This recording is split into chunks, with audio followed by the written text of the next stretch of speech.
I'm Natalie Kenway from ESG Clarity. Today I'm joined by another Nathalie, Nathalie Wallace, who is Global Head of Sustainable Investing at Natixis Investment Managers. Thanks so much for your time today. Thanks for coming in. Lovely to be here, Natalie. Thank you for having me. Well, we've got quite a few topics to get through today. First of all, I wanted to have a chat with you about reporting frameworks and how can we ensure that they are robust for the industry. What does a robust reporting framework look like for you from a corporate level and at the product level too? It's an excellent question. We get to the heart of the reputational and greenwashing risk here. So investors, as we are, need robust reporting from corporates. And robust reporting means frameworks, regulation. We have a few frameworks emerging in the US, the International Sustainability Standards Boards, as well as in Europe through corporate regulation, corporate disclosure regulation around sustainability topics. It's also emerging in Asia, especially in Singapore. So that's essential for investors to actually make sound investment decision based on audited, standardized sustainability measures that are directly reported by corporates. Today we are actually relying on data providers to get that information. So having that information directly from corporates is essential. The second aspect of reporting is for end clients.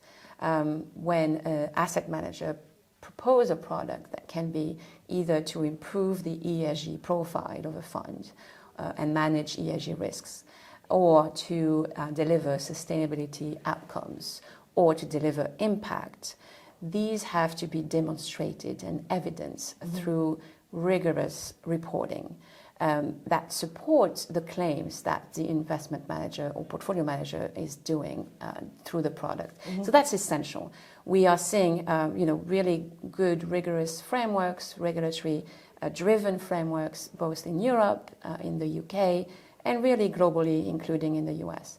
And that's, I think, is really going to help frame the industry, reduce greenwashing risks, and really showcase what are the good managers and how they should actually communicate to end clients, again, on the claims that ESG or sustainability or impact products are making. Yeah, we look forward to closely following all of these regulatory frameworks that are coming out. There's so much coming up in the next few months, isn't there?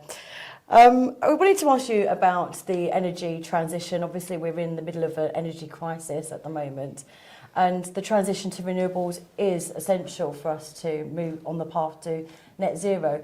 What's the approach at Natixis? Yes, I'd like to come back to what are the key drivers of these energy transitions.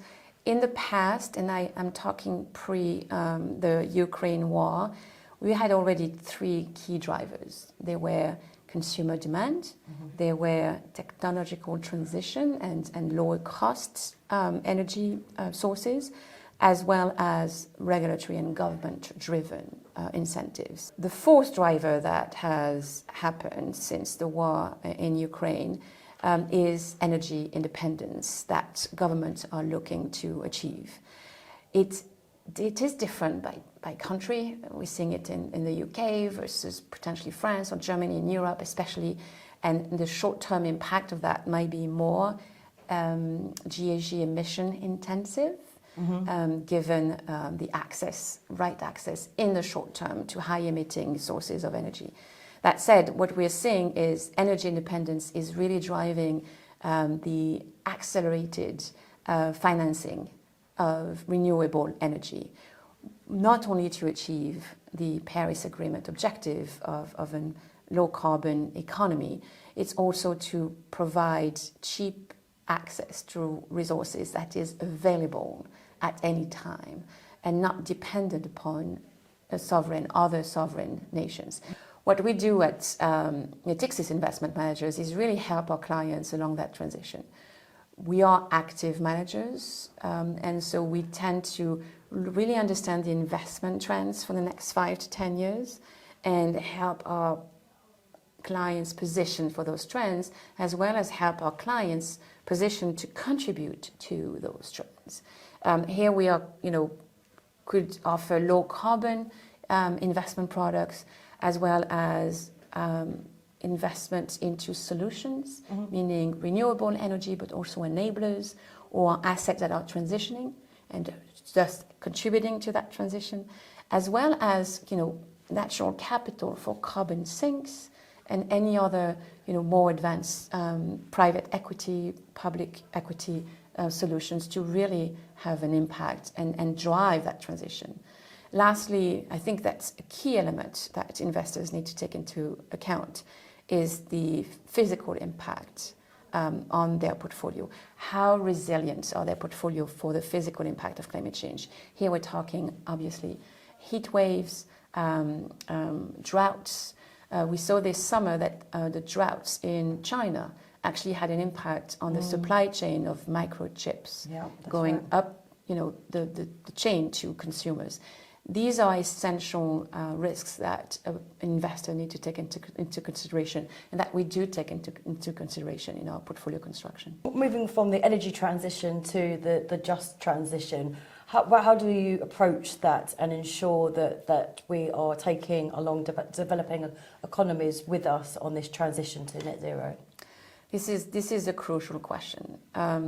Today, we have good government intention from most countries, and the support that developed markets need to provide to emerging markets, which was one of the core themes at COP26 and is going to be a core theme and objective for COP27, is essential. There are several ways, and especially 3 ways to finance and channel that capital is through major government or development institutions, so more public money from developed markets to developing economies.